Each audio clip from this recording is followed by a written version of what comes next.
Welcome to the very first episode of the Bohemian Grounds podcast. Are we recording? Yeah. Okay. Welcome to the very first episode of the Bohemian Grounds podcast. My name is Marcus Gibbs, and this is James Townsend. I didn't know we were recording yet. Oh, yeah, but this is totally recorded. Okay, cool. Yeah, we are on. Are you okay with that? Yeah, that'll be all right. Already can't read my notes. Oh, that means we're doing something right. This is going nowhere fast. No, Bohemian Grounds. This is bad optics.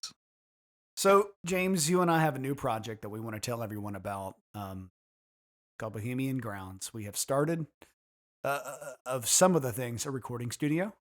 A movement. A movement. A revolution. Revolution. What are we revolutionizing? The recording studio. Oh, yeah. We sure are. There's an interesting thing about something I've noticed that a lot of guys love to have recording studios. I always have, but a lot of times what happens is, I think the point of failure to most recording studios is that you have to constantly be bringing in musicians, but musicians are notoriously broke.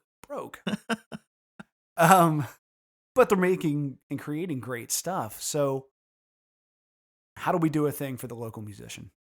Right. Well, let's look at the name, right? We're calling it Bohemian Grounds.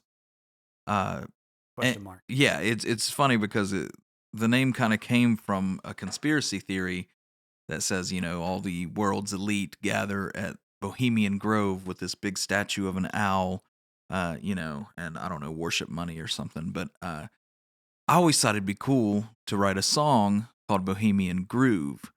And so I was like, why don't we call this place Bohemian Groove? And then it kind of morphed into Bohemian Grounds. Probably a coffee addiction. Right, yeah. And this is, a grounds for talent to gather, local musicians and whoever else wants to. So it kind of, morphed into Bohemian Grounds. But one thing I really like about it is the definition of Bohemian. In that Moulin Rouge sense, in that 19th century Paris sense of proto-hippies drinking absinthe and going on about truth, beauty, and love. If you look at the definition of Bohemian, it's an unconventional person, usually artistic in nature, who does not follow the conventions of society. And, man, if that's not me, and just about every other musician or writer or photographer I know, then I don't know what is. I mean, Bohemian, the definition of Bohemian matches up perfectly with who we are. We're Bohemians. We don't, sometimes we do have to have day jobs to pay for the things we want to do, but we don't want them. Our dreams are pretty big and they're outside the scope of normal conventional society. So this idea that we've got is to hopefully be the ground where all Bohemians in our community can gather and, achieve what they want to and make their vision happen. And if we can empower that in any way, then that's what we're all about. So let's talk for a second about where we come from. Because we've been both playing music for 100 years. Yeah. I started learning guitar in 1995. 95. Mm-hmm. I started playing in my first band in 95, playing heavy metal Christian music. And playing in bands ever since, it seems like. Yeah. We've been playing together we have been playing together 20 years. Yeah, about 21 years. Yeah. About 2000 was when we started playing together. And, and that's, like you said, us musicians are notoriously broke. It's really hard to do what you want to do as an artist. Society really tries to make that not happen. And so, in my opinion, all of us working together is one of the best ways to make that happen. This is a community. We want to build this community. So far, we've recorded some of your music. We're working a young man from Barboursville, West Virginia, named Sam Eplin. Guy named Travis Vandal came in. And Melton. Van Melton's coming. McKenna Hope's getting ready to record. McKenna Hope will be here. Bren Circus is coming. Mm-hmm. And so we have a good jumping off point of friends that have kind of already become, we are already a community. Oh, yeah. It's great. In past lives or, past years, people would call this, some weird hybrid between a recording studio and a record company. And I think the way digital technology has gone, we're way past those. I think the record company's kind of useless at this point. The scene on that this we level. the scene that we grew up with doesn't exist anymore. Right. The old dream of let me move somewhere and get signed. Like in Tom Petty's song, you've got your A&R man, doesn't hear a single, all that pressure. We can all create what we want to create now, and it's pretty open source. The ability to do quality work is there. Sometimes getting your hands on those resources isn't. That's one void we hope to fill. But I don't know. So here's the cool thing. We've already got a space. We've got a recording studio space. We're sitting in it right now. We've spent the last month recording new music for you. Got a good sounding drum room. Got a good sounding guitar room. So the space is a little space in St. Albans, West Virginia. And here's the cool bit. We've got it at a heck of a deal with some friend. Just really, it's really a gift more than anything else. But at some point, I think what would help us is to have a group of patrons that operate as executive producers that help us pay the bills, keep the place open, help record those musicians who don't have great songs but don't have any dollars yet.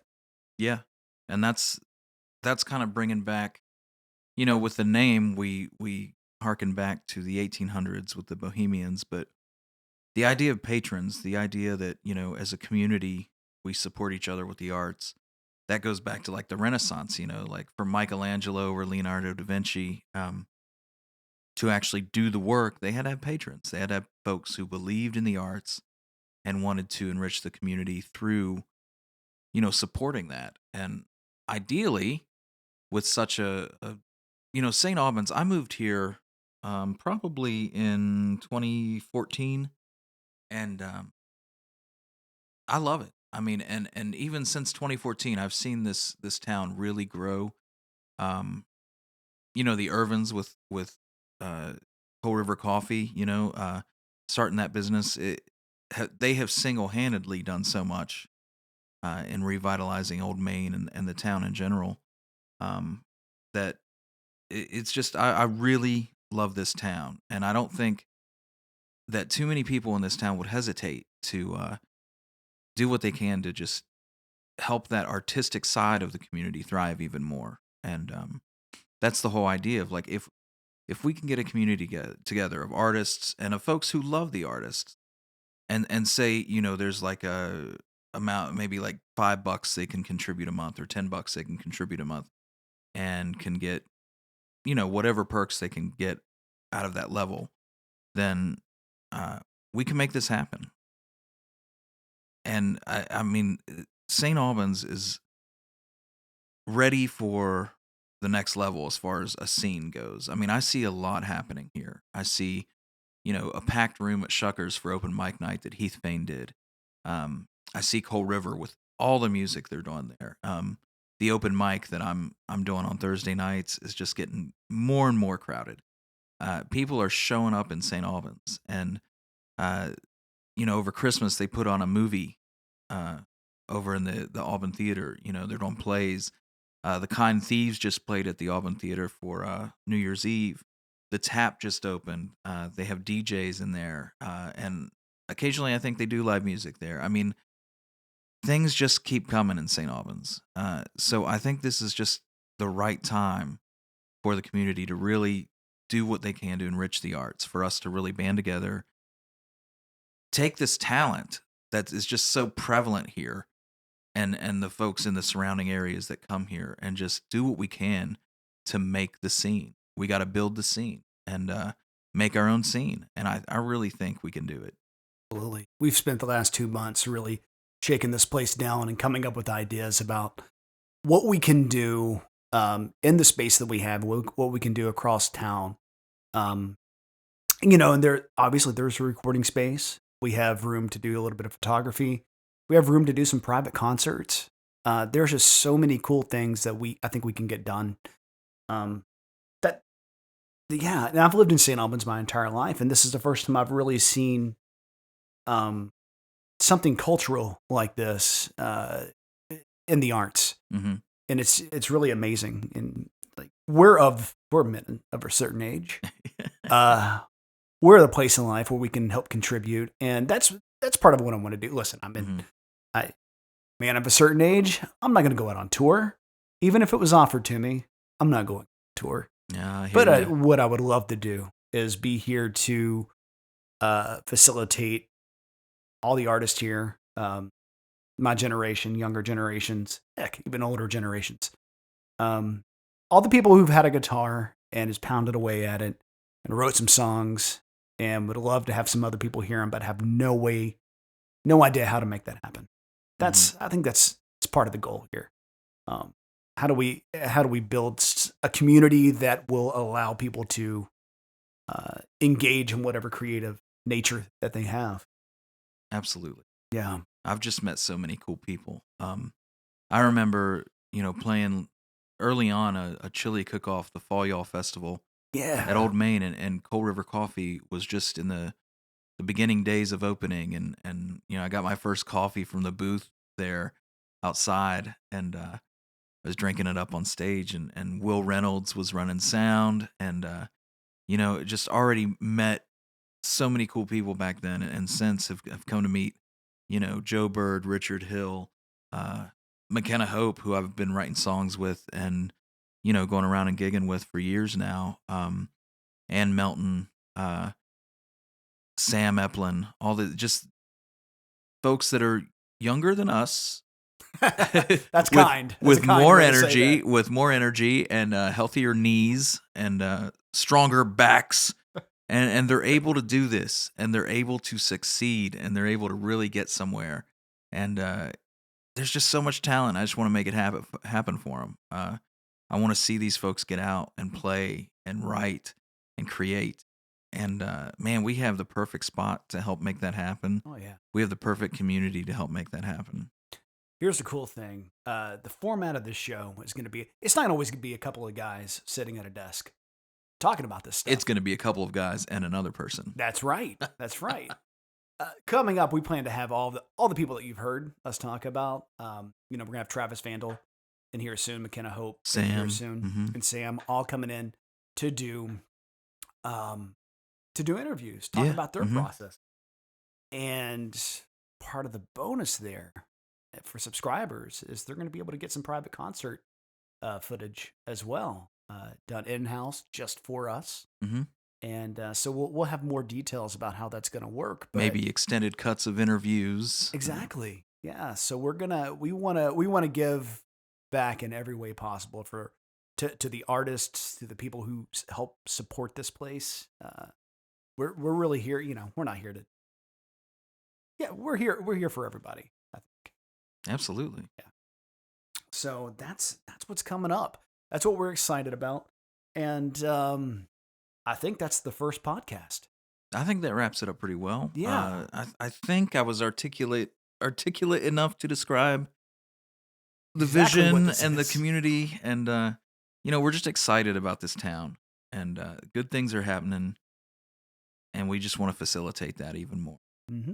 and do what we love. Oh yeah. And we love this. I love to produce music. I love songwriting. I love the social aspect.